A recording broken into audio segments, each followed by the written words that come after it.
Corey, today?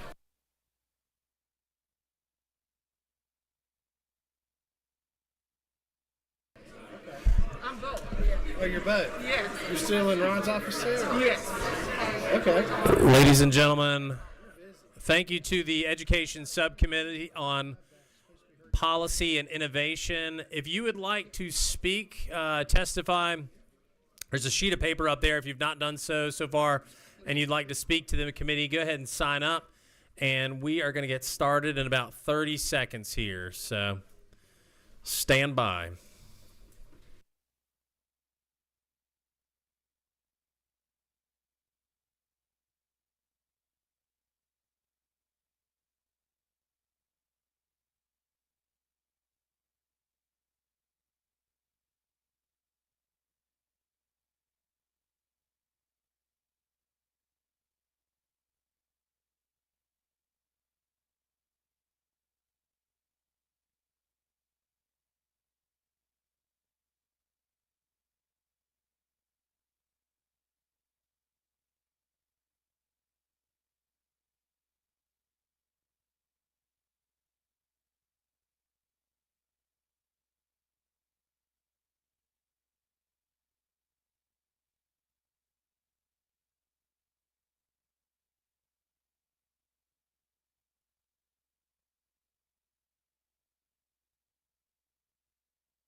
All right, ladies and gentlemen,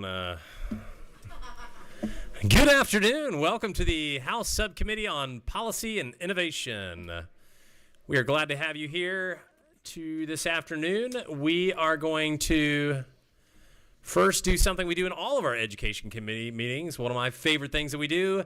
If you are and I think we have a special group joining us over in my the right-hand side there, the Teacher Fellowship. If you are a teacher, educator, administrator, if you're in a school, will you please stand up and be recognized?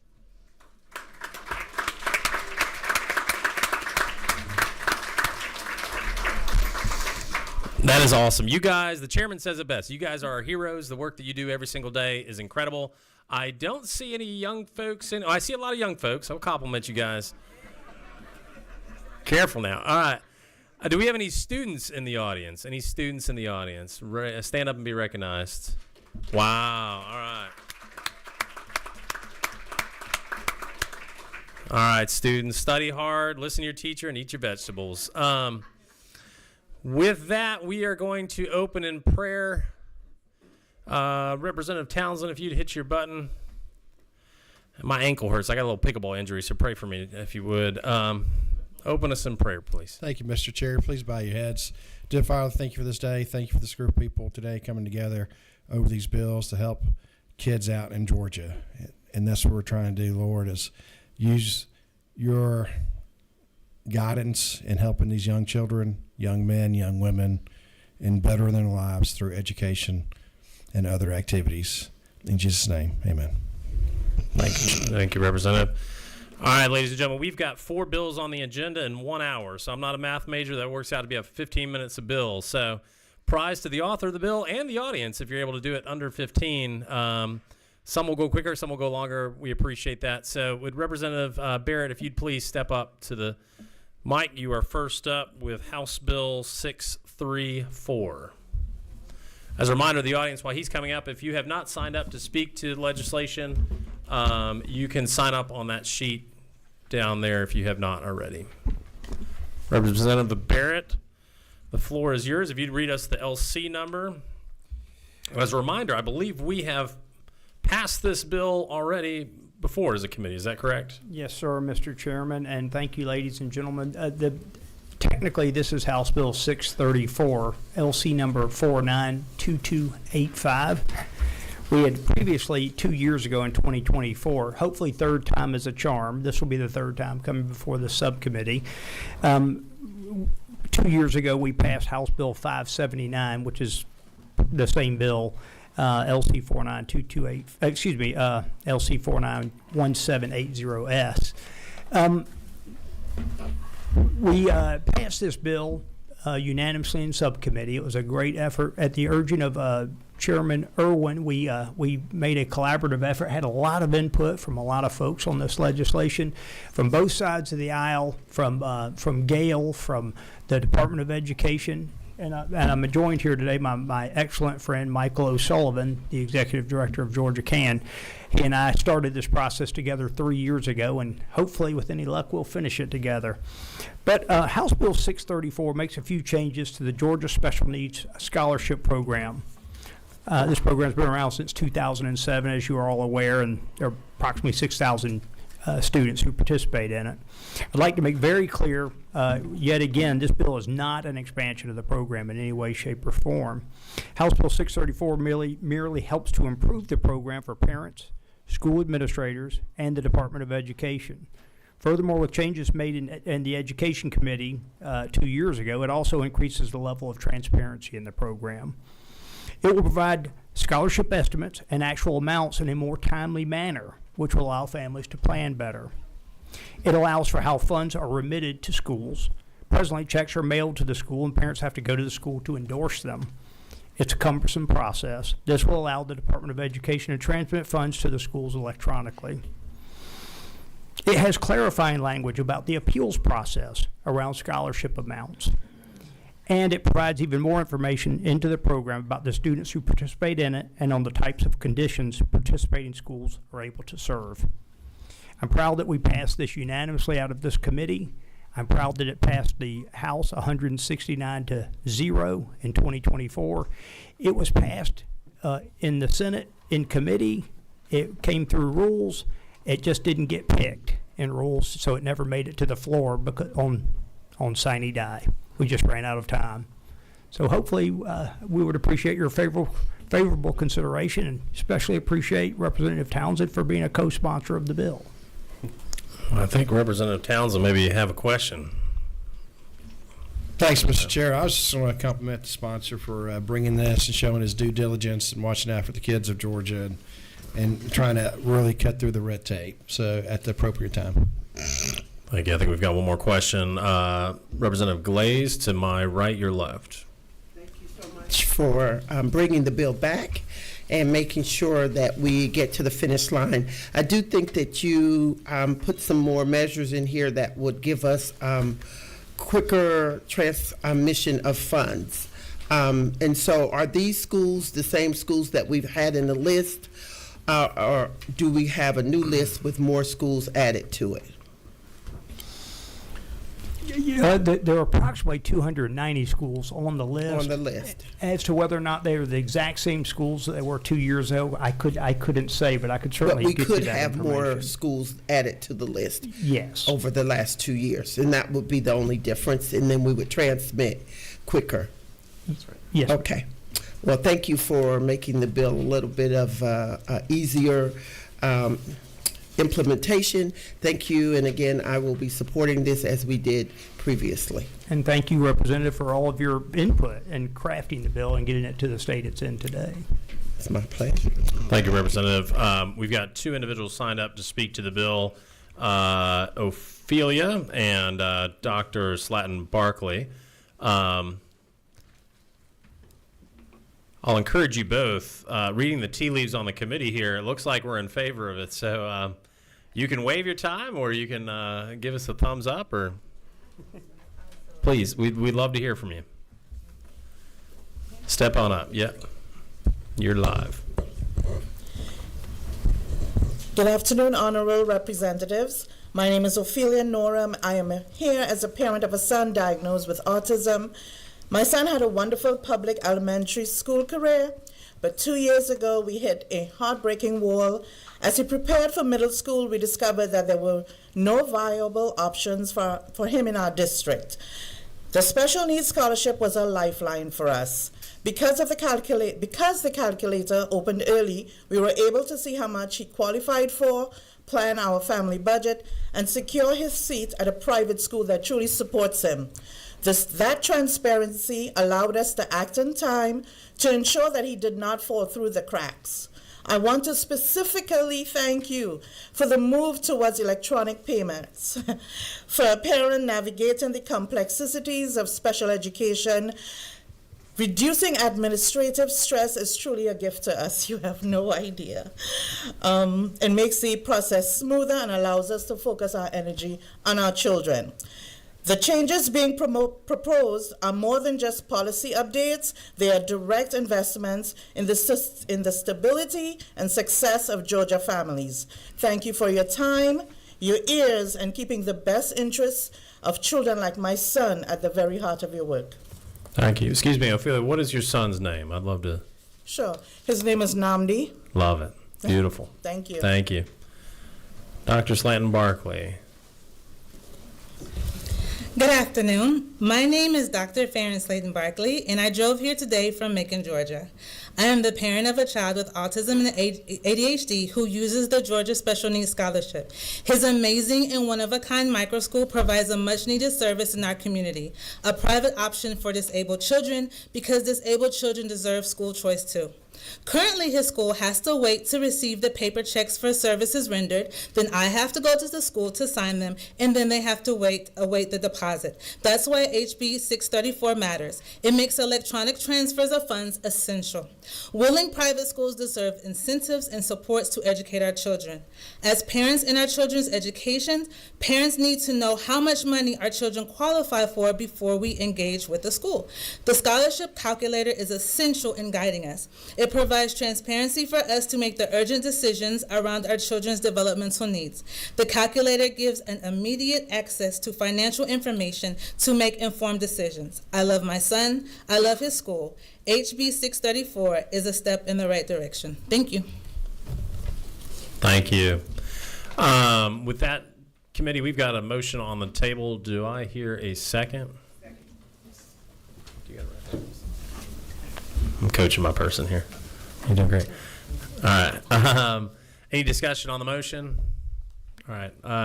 All in favor of passage 634, say aye. Any opposed? Like sign? All right. Bill passes. Thank you. All right. Yep. Chair Lady Ballard, if you'd take the main stage, please.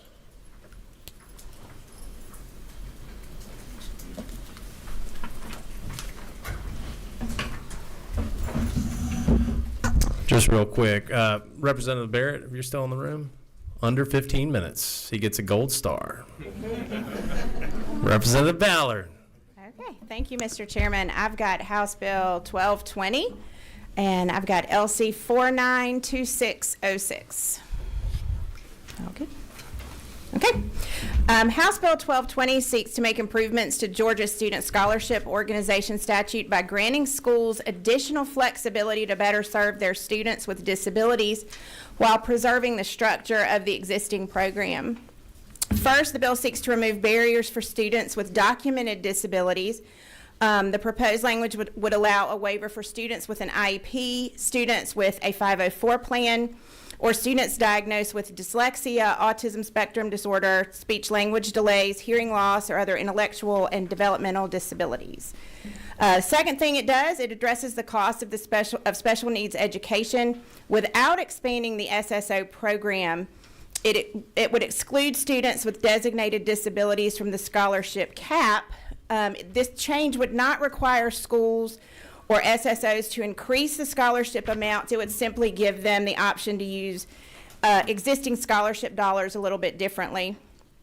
And lastly, it aligns the SSO program with other Georgia scholarship programs and brings the statute into alignment by expanding the public school attendance waiver for special needs students and children of active duty military families stationed in Georgia. Both these changes mirror language that the legislature has adopted in other scholarship programs. This bill just creates consistency across scholarship programs and reduces confusion for the families who are navigating their options. So with that is the bill. I would appreciate your favorable consideration, and I will take questions. Thank you, Representative. Any questions for the author of the bill? Number one, Representative Wilkerson to my left. Thank you, Mr. Chairman. And you had mentioned several different scholarships. How does this, and I'm trying to understand, how does this differ than the special needs scholarship if we're adding these categories? I think that it just gives it a little bit more flexibility. It just waives that, it's waiving the 6-week rule that you have to go to a public school for those 6 weeks for those.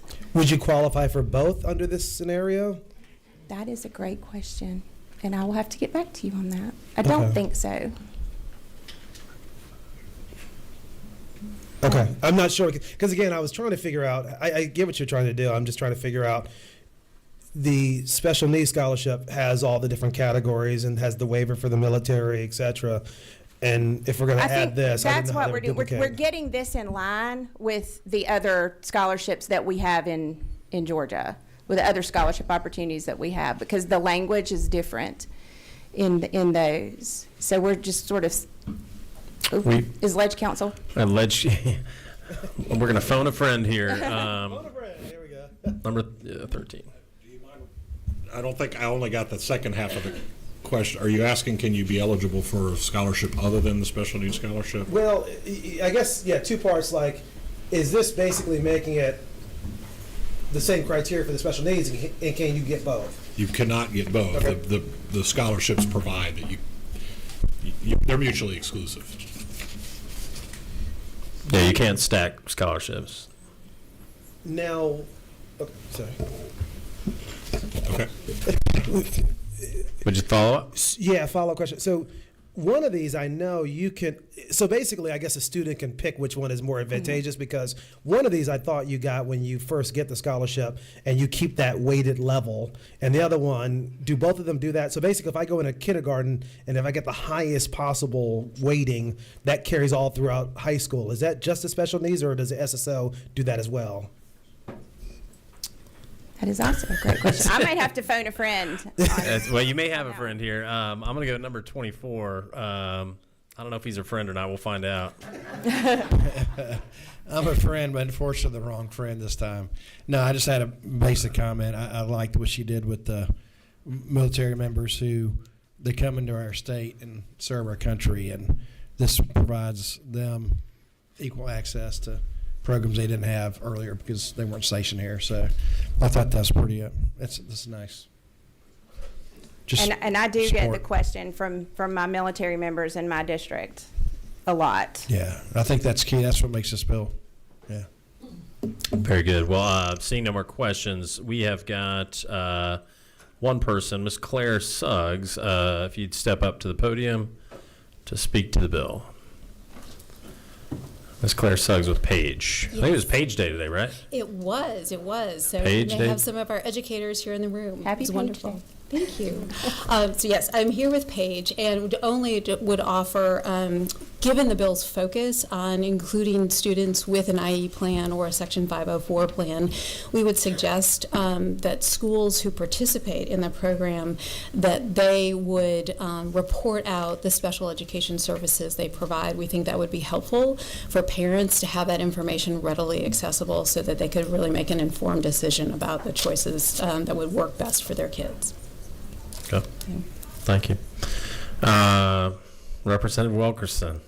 Don't go anywhere. I got a follow-up question. Claire, if you don't mind. Ms. Suggs, yeah.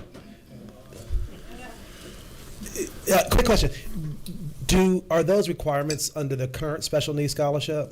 So there is a reporting requirement, and the bill that just passed actually, I think, enhances the reporting requirements, if I understand correctly. Okay, so what you're asking for is additional consistency that if we're going to match it and you have someone that qualifies under the special needs or the IEP that we would have the same reporting requirements? Is that what you're asking for?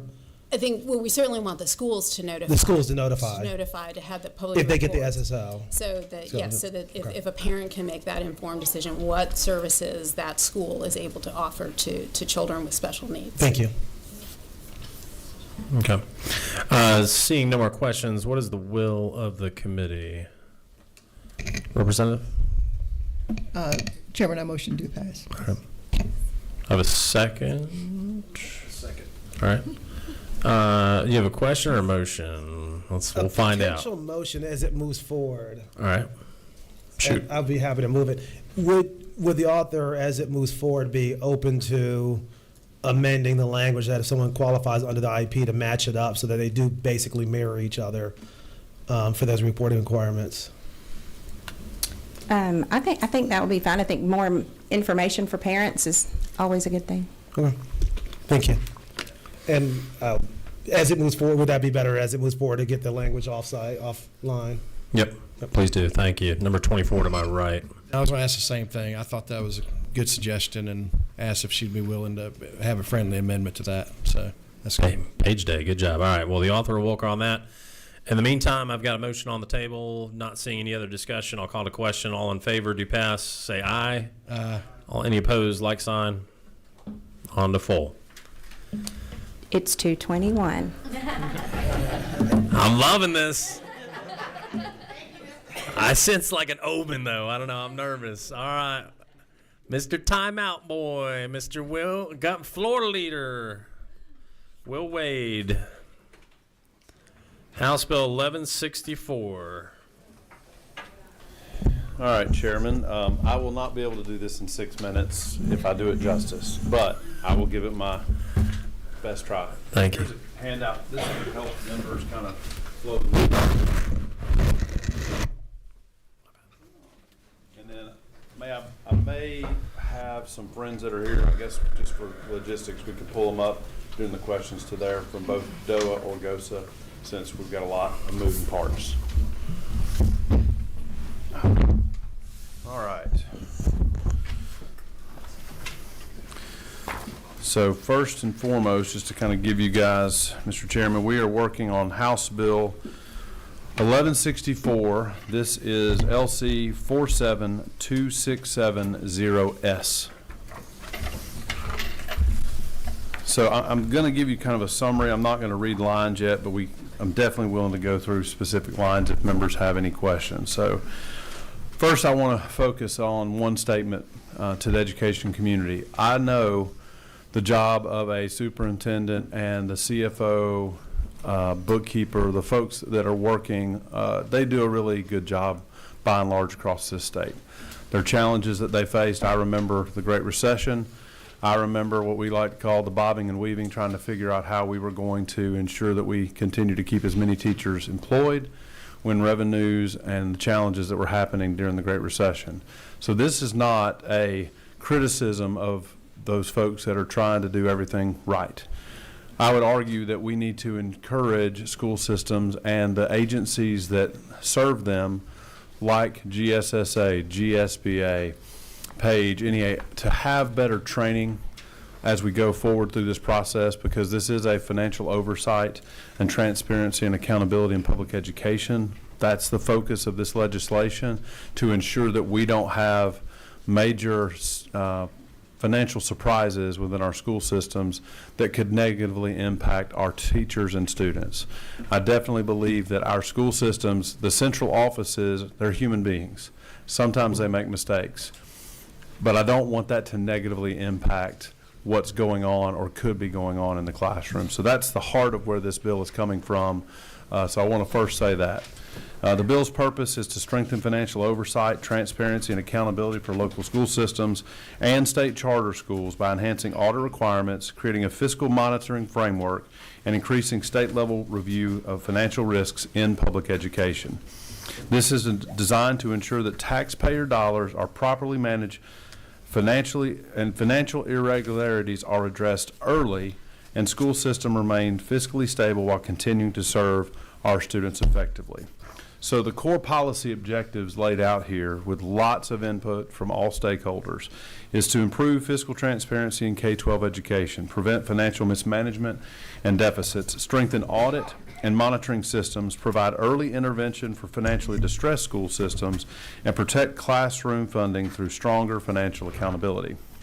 So we currently have a State Board of Education. What this will do is allow and require that that board establish within its membership a formal audit committee. That committee must meet at least 6 times per year, charged with reviewing fiscal conditions of school systems and charter schools.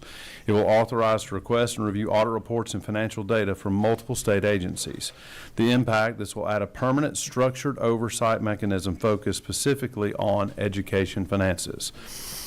Audit, the other thing, this will prepare for annual audit readiness and financial certification requirements.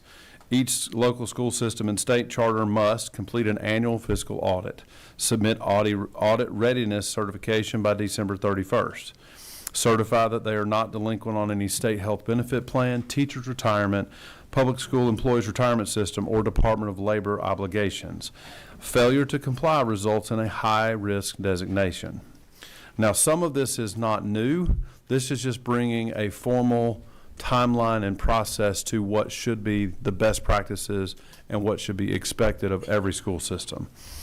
There is a new high-risk and moderate-risk school system designation. So this will be as it relates to the Departments of Accounts and Audits. They will designate systems as moderate risk.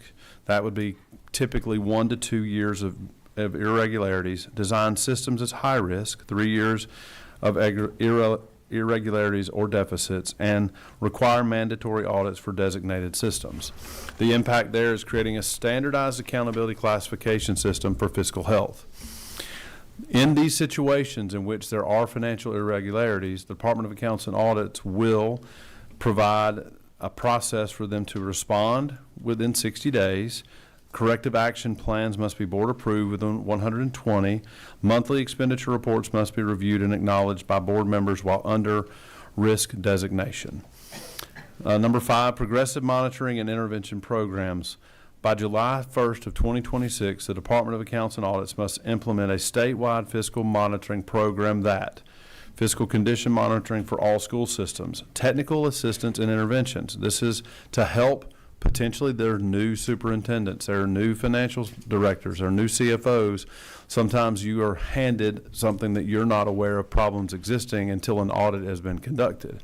So this is a process to ensure that they have quick and swift corrective action plans. And there will be now 4 tiers in the state of Georgia. I believe that the GOSA as well as DOA will attest that the majority of school systems are in a fiscally sound situation.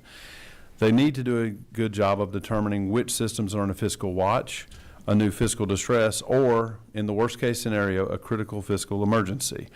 This would be over a 3-year period of time in which a full implementation is required by 2028 through 2029.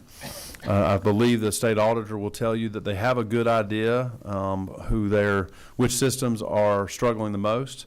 They are going to be focused on bringing attention to this, and then this will give the tools to allow GOSA and DOA to engage with those systems. We're also in our appropriations process. Chairman Hatchett and many of the members of the appropriation are providing additional funds in our budget to help staff additional accountants for the effort of local governance and local government audits. And Additionally, I want to add this expands the audit requirement to state charter schools. There's been questions about that. I understand that. However, those are state dollars. And I don't believe that those state charters have much to worry about other than if they're out of sorts or they may have some issues. This will help identify any issue quickly so they can address it quickly.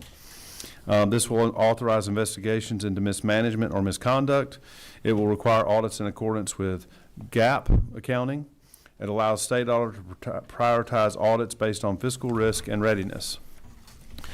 This will provide increased transparency and public reporting.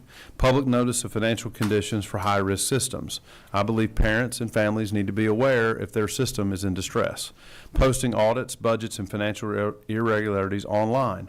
Expanded Office of Student Achievement reporting on financial performance and efficiency ratios. Governance and contract accountability changes. The state board may, I want to emphasize this, may amend or terminate flexibility contracts if a system is a high risk. Charter systems must maintain fiscal stability and corrective plans. I would envision that this situation would have to be one of the most egregious areas that the state board would take action to remove their flexibility contracts.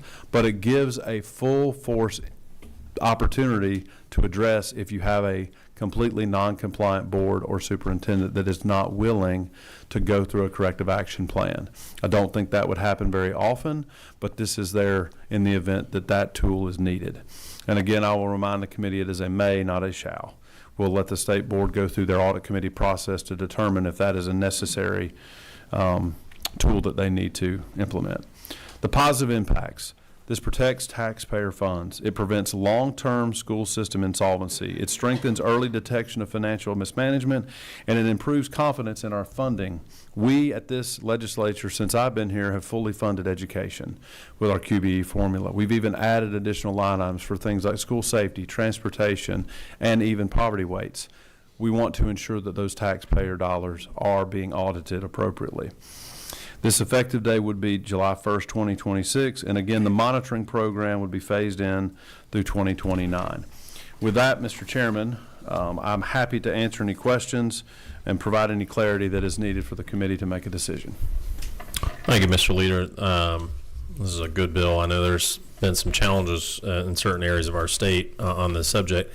I am going to, at this point, since I've got a bill in another committee, I'm called up to bat right now, so I'm going to hand it over to my trustworthy vice chair here, Rice, to lead the meeting. But I will, while we're making that switch, Representative Townsend to my right has a question for you. Thanks, Leader Wade, Floor Leader Wade. Question for you. I appreciate the bill. I think it's spot on. I think it's long overdue. I was a little surprised when everything happened this past year the way it did for a certain school system to be in that shape it's in, and another one I think fledgling now. Question for you though, one of the things I've always looked at too, and you can look at just from afar and kind of know what kind of financial stability they have, and I'm not sure if it's addressed or anything we can do about it, but the amount of reserves a school system, charter school has, I mean, that's critical. If you don't have, I mean, I heard one county right now is carrying 2%. There's no way. And so I guess, is there anything in this bill that helps address that, or any kind of carrots or sticks to go along with kind of following the reserves? I appreciate, I know you know a lot about school systems and your experience there. I think this is going to be where it will be more quickly identified that that is the situation in a local system. Local communities are still charged with determining and setting their millage rate, setting their budgets, working through the process of managing what in that community a appropriate ending fund balance would be. There's lots of folks that have different philosophies, communities that have 3 months versus some communities. I know one, I like to pick on my colleague, they have a system that has over a year's worth of reserves. I also know that that community was one of the communities hit the hardest during the Great Recession, so they had that history to say, hey, we've seen the worst, we want to be prepared for the worst. This will not dictate what that needs to be. However, Department of Accounts and Audits will be noting that type of situation in the event while they're going through the audit process, and I would assume that would be a potential finding or recommendation that your ending fund balance based on historical trends is sparingly low, or you may have too much in your ending fund. But that's not necessarily a reason to give them a high risk or low risk, but it would be transparently reported to the community and to other agencies that had a touch point with that. Okay, if I can ask one more question, or I can wait till everybody else does. Go ahead. Yeah, does this still allow school systems to have that extra audit in place, or that, I guess, say it correctly, we want to get into that, but Yeah, no, I can. to make sure there's still some local control in there, and Yes. where it's transparent and everything else. Yeah, so school superintendents and school systems will still be able to use third-party audit firms, CPA firms, accounting firms, et cetera, to help both either do their audit or even be a part of the audit prep process. They will have to communicate that to Department of Accounts and Audits to make sure that that firm is following the standards that we are encouraging DOA to update, to make sure that we don't have an audit firm that is probably unintentionally avoiding or not looking at a certain area of the financial operation of a school. So this is going to be a situation where they would contact and communicate, and this really to me is a lot about communication, ensuring that school systems are communicating with GOSA, with the Department of Education, with TRS, with State Health, with the Department of Accounts and Audits, so that everybody, as we like to say in our church, singing from the same songbook, right? But this will not prohibit a school system from using local dollars to ensure that they are audit prepared. They would have to get a waiver from the Department of Accounts and Audits to do so. I spoke with the state auditor this morning. He's going to continue to work with superintendents that they deem are likely in this fiscally sound designation, because they have a good idea. I think there's 41, give or take a few, school systems that I would say are probably in the category 3 or 4 right now. Some of them may be on that between 2 and 3, but now that we're setting a stage for a new risk matrix, that's what their determination will be over the next initial year, but over 3 years they'll be able to fully identify. But superintendents will still have the flexibility to hire and use outside services to ensure that they can have good, clean audits and books. And there will be checks and balances to make sure that, like you said, use an accredited firm or someone who's had experience in it, things like that. Yeah, and certain qualifications. And the Department of Accounts and Audits will have the ability to tell a school system, listen, we understand that you have worked with this firm, however, they are not meeting the standards that are outlined that meets the expectation of general accepted accounting principles, for example, and thereby they would say, look, you need to hire somebody else. I also want to acknowledge this with the help of Michael Walker in Legislative Council. We have an aspirational goal, which is all school systems, if they hire third-party audit firms to help them with their audit prep, they need to use a different audit firm approved by DOA to actually conduct an audit. We don't want the same firm. In my banking career, that's very much, you want to have a separation, right? You want to have dual control is typically the word. We understand there are some rural systems where there are not a lot of accounting firms or people that can do this type of work, so they would communicate with DOA and get a special waiver in the event that there's only one firm that can help them with those 2 areas, and DOA is not concerned that they're in one of those higher risk categories, that they would work with them to comply. Thank you. Thank you. Thank you, Floor Leader Wade. I just want to say I think we all agree an ounce of prevention's worth a pound of cure, and I really appreciate you bringing this bill, because as we all champion education and our dollars and making sure things is accounted for, I really appreciate you've gone to great detail in this bill. And with that, I don't have any other questions on the board. But do we have speakers? Hold on. And we do not have any other speakers. So I had a motion. Okay, motion to approve. Second. Okay, I have a motion and a second. So with that, House Bill 1164, LC 492670S. All those in favor say aye. Opposed? And it passes. Thank you. And I've got the committee substitute 1 and 2 to give to you guys. Thank you, everybody.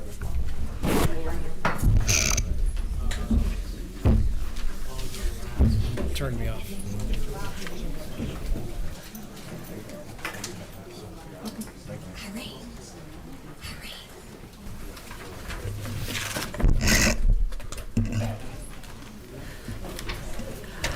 Okay, and next we have Representative Flournoy.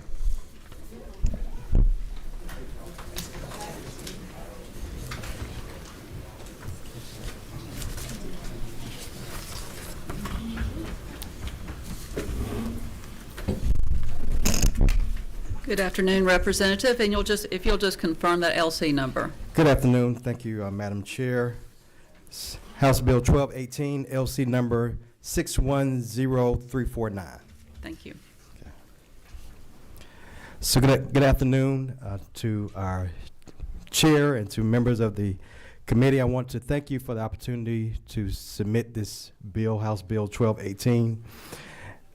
For one moment, I want you to imagine something with me. Imagine you have a young person, a young lady who is an awesome basketball player. She has been playing basketball for a number of years, to the point that she's won awards. She most valuable player, most outstanding player. She has won awards for having the most points scored. She now matriculates to 10th grade. She has a 3.7 plus GPA. Her intentions are to one day go to college, possibly receive a scholarship. But there's one thing that's holding her back. She happens to attend a public virtual school. And by attending that public virtual school, she does not currently have the opportunity in Georgia to be able to participate in sports in her local district. That's what we're here to talk about this afternoon. This legislation is a student-centered access bill that builds on the framework established under the Dexter-Mosley Act, which already allows for homeschool students to participate in extracurricular and interscholastic opportunities in their home districts. As education continues to evolve, particularly with the growth of full-time virtual public schools, our policies must evolve as well. House Bill 1218 ensures that students enrolled in qualifying virtual public schools have equitable access to extracurricular and interscholastic opportunities through their resident school systems. The intent of this bill is straightforward. It expands access to athletics, fine arts, and extracurricular programs for students enrolled in public virtual schools that do not offer those programs themselves. Now, we've already recognized that through the Dexter-Mosley Act that homeschool students should have access to these opportunities through their resident school systems. HB 1218 simply extends that same participation framework to virtual public school students. So under House Bill 1218, students enrolled in qualifying virtual public schools will be eligible to participate in extracurricular activities through their resident public school systems. That includes interscholastic athletics, fine arts programs, clubs, and career and technical student organizations. Participation would take place at the student's attendance zone school, just as it does under existing homeschool participation law. Now, you've heard me mention a couple times a qualifying virtual public school. So what this bill does is that it intentionally narrows the definition what constitutes a qualifying virtual public school. It applies only to public schools that provide full-time online instruction and do not operate their own athletic or extracurricular programs for grades 6 through 12. This ensures that the legislation targets students who otherwise have no participation pathway, rather than creating duplication where programs already exist. It also excludes private virtual schools and independent homeschool programs, which are governed under a separate framework. Now, to maintain fairness and competitive balance, virtual students must meet the same participation standards as traditionally enrolled students. They must qualify and satisfy academic eligibility requirements and provide progress reports or transcripts as requested. They must reside within the attendance zone of the school where they seek to participate. They are subject to the same codes of conduct, disciplinary rules, and team policy. Participation is earned through tryouts. There are no guaranteed roster spots. This bill includes a 12-month ineligibility provision for students who withdraw from a traditional public school to enroll in a virtual school. This mirrors the Dexter-Mosley Act and prevents participation manipulation, or what some might refer to as athletic shopping. Implementation will begin in the 27-28 school year. This timeline will provide for school systems with ample opportunity to establish procedures, address capacity considerations, and align with athletic association guidelines. It was important to ensure this because we wanted to make sure that we were thoughtful rather than implement this immediately. Virtual learning continues to grow across our state, particularly in the post-pandemic landscape, where families are seeking flexible instructional programs. Approximately 16,000 plus students statewide attend a virtual school program. They represent students in 158 of our 159 counties. While homeschool students have had their participation pathway since 2021, virtual public school students who are still publicly funded remain without similar access. This creates inequity within our own public education system. So this bill closes that gap while maintaining the same guardrails already proven effective under existing law. Innovation also requires ensuring students remain connected to opportunities that support leadership development, teamwork, social engagement, and whole child growth. Extracurricular participation plays a significant role in that development. Madam Chair, members of the committee, House Bill 1218 is about fairness, modernization, and access. We've already acknowledged numerous times that there is a provision for those students who are homeschooled. As virtual education continues to grow, this bill ensures our policies remain aligned with the students we serve today. I would ask for your favorable consideration, and Madam Chair, I will answer any questions. Okay, thank you, Representative Flournoy. Very well done. I do believe extracurricular activities makes for a well-rounded student, and that's very important, and so I appreciate this legislation. I'm going to go number 2. Thank you, Madam Chair. Representative, thank you so much for this bill. We've talked so much in this committee about centering learning at the heart of every decision that we make, and to create access for those students at attending the qualifying virtual schools just increases their levels of development, soft skills development, and well-rounded young people, to the Madam Chair's earlier point. I'm really glad. My only not concern but question was around maintaining a level of fairness and balance between those student athletes at the district school and those soon-to-be student athletes attending the virtual schools. It seems as if you've squared that nicely in this bill.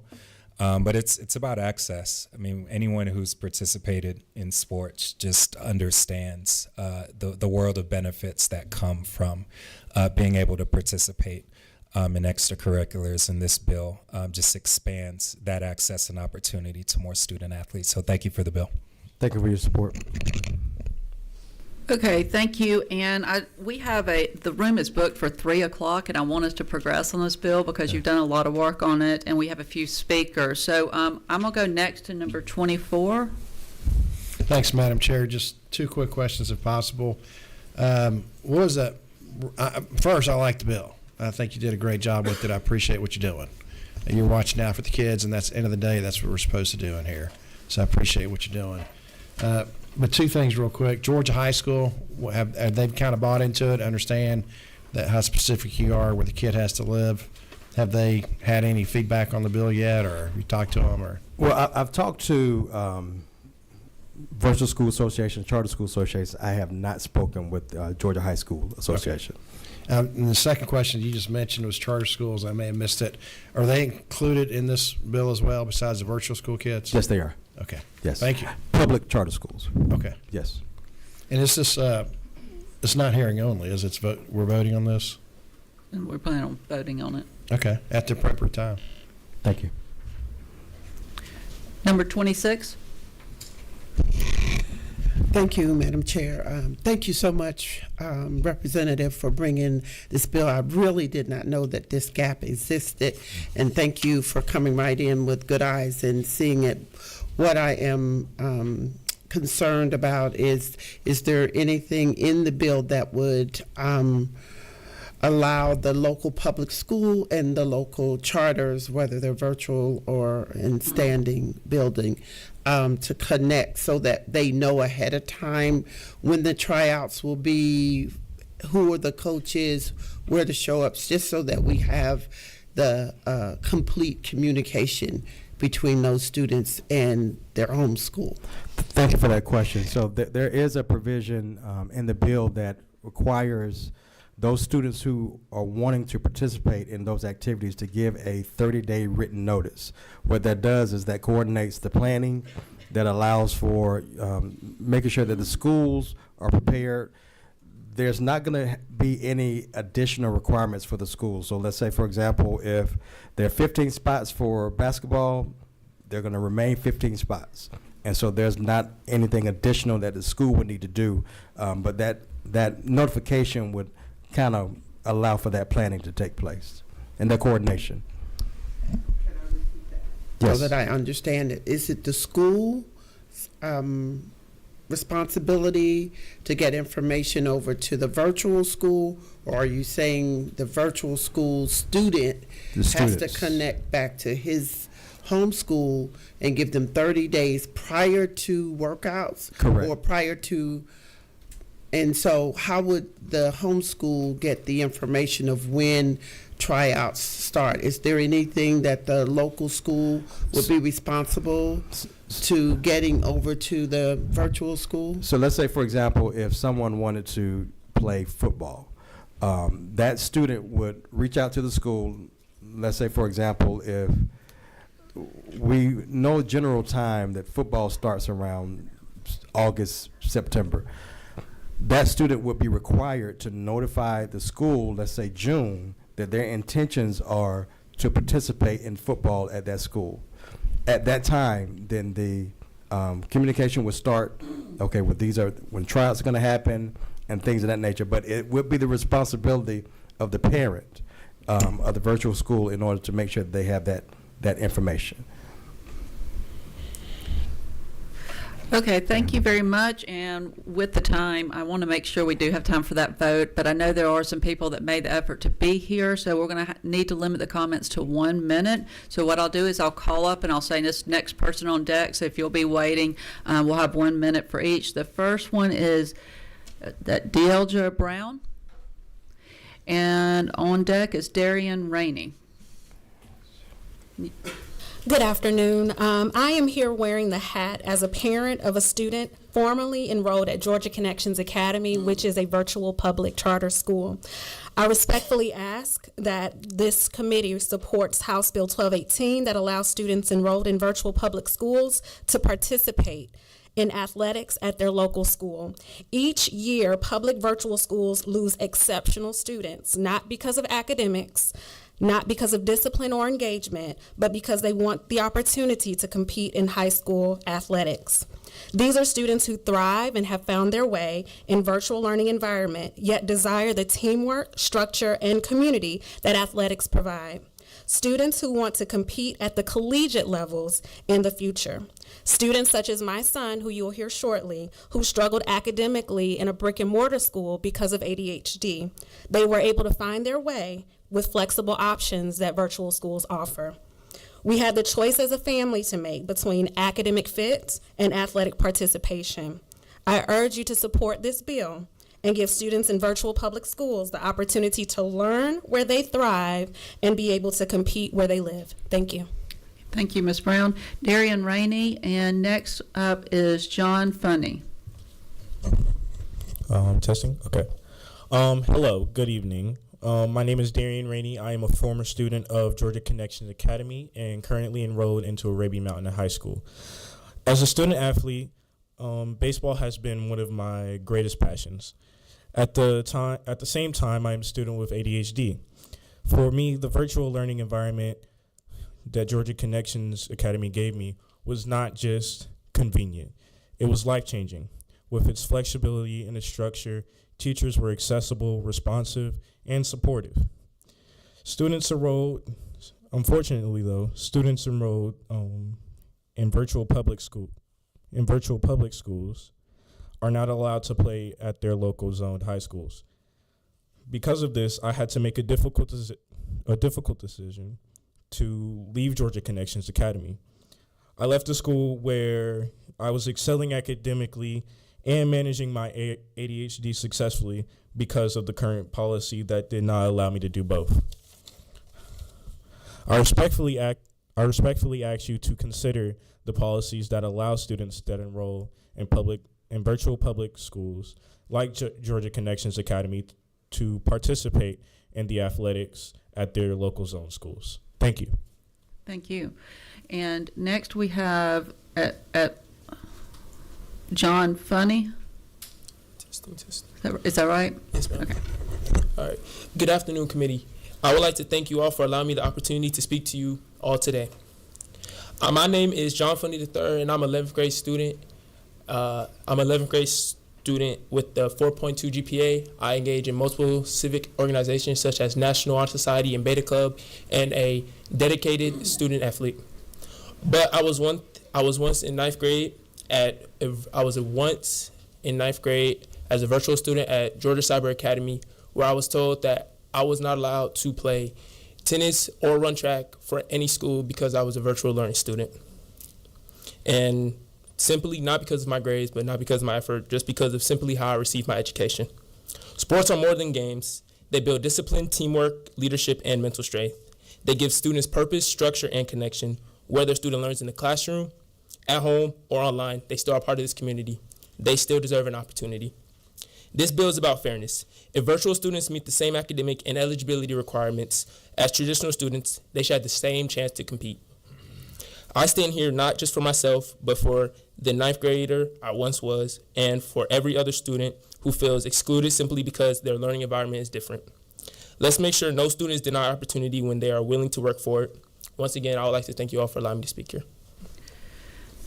Thank you, John. And I just want to say, I mean, obviously you're very driven to take time and be up here speaking to legislators today on this. So I commend you on that, and look forward to seeing what you do in the future, because this is just very impressive. I have Altavia. Is that you? Atanya Jean Funny. Sorry. It's okay. That was my son that just spoke. Thank you all for allowing us to speak today. So Robert Flournoy, Representative Flournoy, is my representative, and we are the impetus of that bill. So it was because of the situation that we found ourselves in that we are here, standing here today. I am also, just to say, a 25-year veteran educator. So when I realized that we wanted to keep our kids in virtual a little longer because of COVID, I didn't think it was going to be an issue for them to participate in sports. They had been playing tennis through COVID at the Parks and Rec. So when he got into the ninth grade, I didn't think it would be a problem because I did know of the other bill.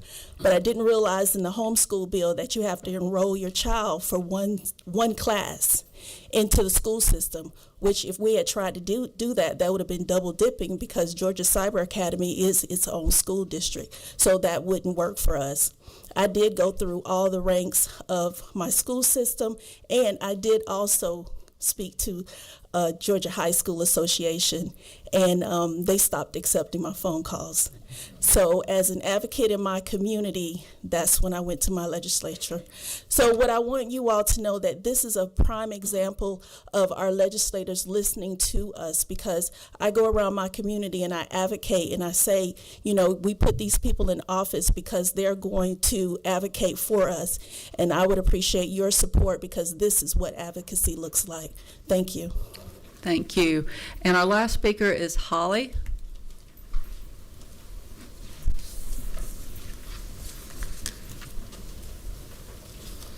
Yes, thank you so much, committee, for your consideration of this very important bill.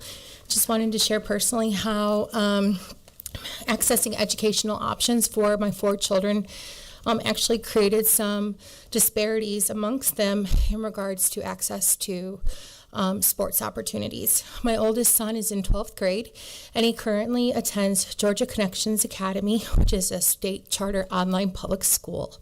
He's been there since 6th grade. It's the best option for him. His little brother is in 11th grade. He attends our zoned public school. When I went to the public school to see if there was opportunities that he could access for extracurricular as well as sports, I was informed that even though he learned at home, he wasn't considered a homeschooler. Therefore, we couldn't take advantage of the opportunity that homeschooling children could in the local public school system. I have 2 daughters that attend a small private school in the adjacent county. And their school participates in programs where homeschoolers can come and, like shared today, try out and participate in sports with the private school. They had a lot of opportunities and a lot of homeschoolers that were doing so. I reached out to them to see if my 12th grader could also participate. And unfortunately, they said no, because as far as the program was concerned, he was considered a public school student. So while I think all of these options are fantastic for our students, now that he's in 12th grade and we are researching college opportunities, we're really seeing how not having access to these same options are creating some gaps within the college admission process. And so while he's in 12th grade and this might not serve him, I know the nearly 7,000 students that attend Georgia Connections Academy this year alone, and we anticipate that to grow, it would serve them very well, as well as the state of Georgia as they move on from their education. Thank you. Thank you, Holly. I appreciate that. So we're going to go to number 26. At the appropriate time, do pass. Okay. And 24. Oh, I thought I said that earlier, but that's okay. Okay. I was just reminding you. Appropriate time. Okay, so we have a motion. We have a second. Second. Okay. So we are ready to vote on LC 610349, House Bill 1218. All those in favor say aye. Aye. All opposed? And your bill passes. Good job. And we are adjourned.